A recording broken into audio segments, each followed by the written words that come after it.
Hey there guys, my name's Joy Ban. Today I'm going to be going through 5 simple steps to start freelancing in Blender. Stay tuned.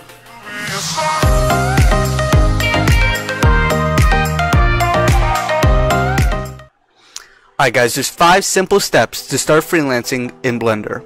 The first step is start building a portfolio. Okay, this is the most important step, and we'll go into detail on each one of these steps later, but this is something you want to do right off the bat. The second step is to offer your services on Simbi. It's a free website, there's no money involved, but it's a very important step for a beginner freelancer. Number 3, set up 1 to 3 gigs on Fiverr. Another very important step, which we'll go into in just a moment. Step number 4, apply for jobs on Blender Artists and other Blender forums. This is also a very important step, and it's something that will help prepare you for freelancing on the larger websites, which allow not just Blender artists, but 3D artists, 2D artists, and artists of all kinds. And number 5 is the final result, where you want to be at the top of your game. Bid on jobs on large freelancing websites such as Freelancer.com and Odesk and other websites like that. So, first step to becoming a successful freelancer is building a portfolio. What you should do is use online website builders such as Weebly or Wix.com, or you can build your own website.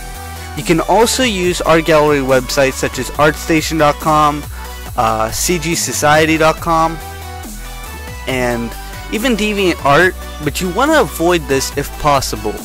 These aren't very custom portfolios, and building your own website or using online website builder, it kind of gives your client a better idea of what kind of style you go for. Okay, you should not use Facebook or other social media like Twitter, Instagram, or use Google Drive, Imgur, or similar image hosting websites. Okay, do not show them a gallery of images.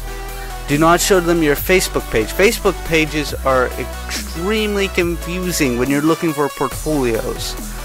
Okay, even if it's a business page, it's still confusing to have to look through all those posts when they could just be looking at a large gallery with descriptions and everything on a custom website where it looks much nicer, or even on ArtStation.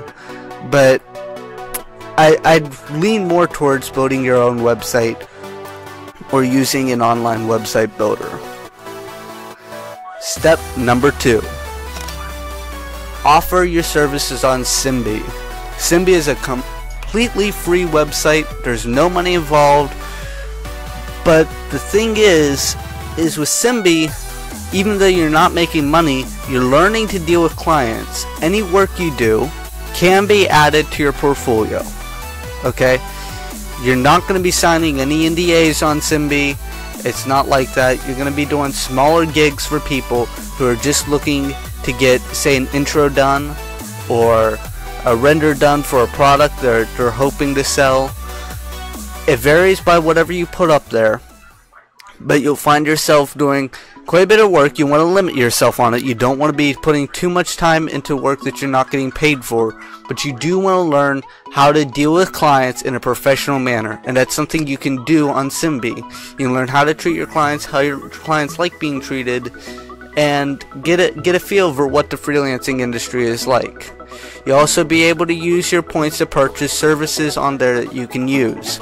So for me, if I needed an intro done for my YouTube channel, I could purchase someone else's service with those points that I made from doing my 3D art. I could have someone else make me an intro, or if I had photos that I needed edited, I could have them do that as well. Number 3, set up 1 to 3 gigs on Fiverr. Gigs on Fiverr are very simple, and it allows you to interact with your clients in the same way you do on Simbi. But with this, you can make money off of it. Any work you do can also be added to your full portfolio. I shouldn't say any work. Most of the work you do can be added to your portfolio though, although sometimes your client will ask you not to share it. You'll learn to deal with paying clients in a professional manner. Paying clients is a bit different from free clients. Free clients can be, they often expect more than what they're really paying for, because they really don't understand the value of money if they aren't willing to pay for something. So dealing with paying clients can be give you a little bit better taste of what it's like to actually be freelancing. And number 4, you'll learn how to price your services. You'll learn the difference between overpricing and underpricing. And really, that is all up to you. But there is so far where you are underpricing, you're undermarketing yourself. If you're charging $3 an hour, you're getting underpaid. Okay, you'll learn the difference between overpricing, where you're charging $30 an hour, for something that really could be done by anyone else for $10 an hour. And on there, you'll learn if you're overpricing, you're not gonna get clients. If you're underpricing, you'll probably get a lot of clients. But the thing is, you won't be able to keep up with the deadlines, and Fiverr punishes you for missing deadlines. It rewards you for hitting them before the deadline.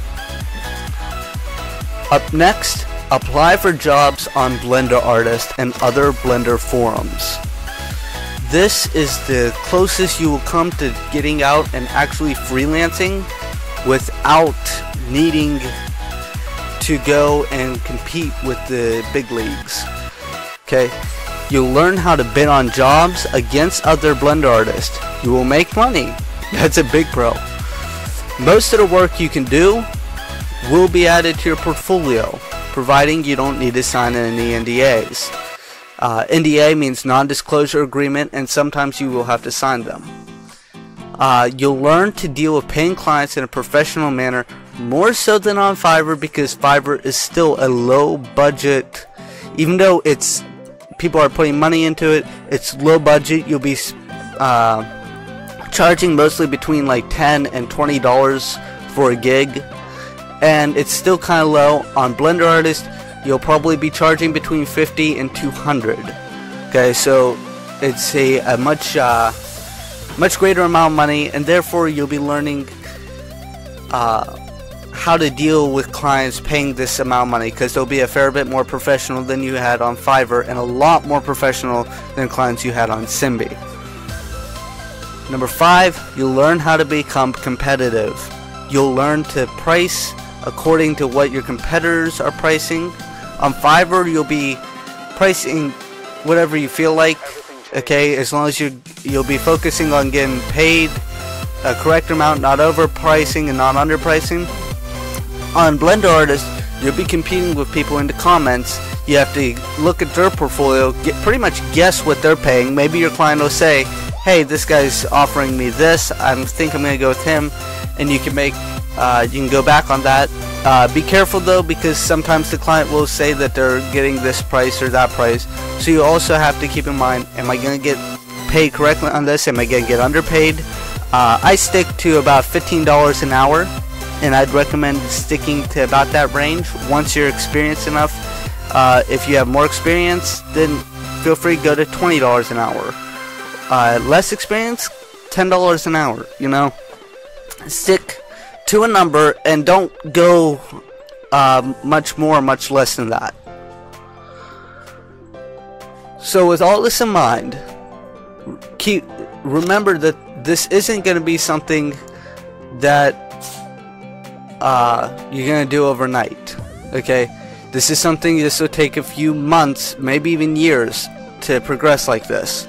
But the final thing you're going to want to do is to bid on jobs on large freelancing sites like freelancer.com, odesk.com, or elance.com. And there's a whole list of them. I'll give a few links below on different freelancing sites that you can use. The benefit here, you learn how to bid on jobs against everyone. Everyone's your competitor now. You'll be competing against, rather than like 5 or 6 people on the Blender Artist website, you'll be competing against 30, 40, 50 3D artists with 10 plus years of experience. Obviously, much more professional people, and you get to see what they're charging, and you have to counter that offer. You have to make a terrific proposal. You also have to have a terrific portfolio. You have to know what you're doing, be confident, and show your client, your potential client, that you know what you're doing. The pros: you learn how to bid on jobs against everyone. You will make money, and hopefully a lot of it. Most of the work you can do can be added to your portfolio, providing you don't need to sign any NDAs. There will be a lot more NDAs on Freelancer, on Odesk, and all these websites than there were on Blender Artist and on Fiverr. You'll learn how to become competitive. You'll be competing against 30 or 40 people. This is super competitive. It's very hard to get a job on the big freelancing websites. You learn to be able to start building a name for yourself. Building a reputation is the most important thing whenever you're working on a big website like this. There's certain names when you go through all the job offers, you scroll down and you'll remember certain names. Even though you're not hiring, you remember other people's names on the list. They've built a name for themselves. They've got all years of working on their reputation. They've got 5-star reviews. This is something you need to work towards. It's a marathon, not a sprint, but you need to work towards there. Encourage your clients to review your work and do your absolute best on all of it. As I've said before, this will take months. This isn't something you do overnight, and it might even take years. But keep working and you'll get there eventually. Good luck.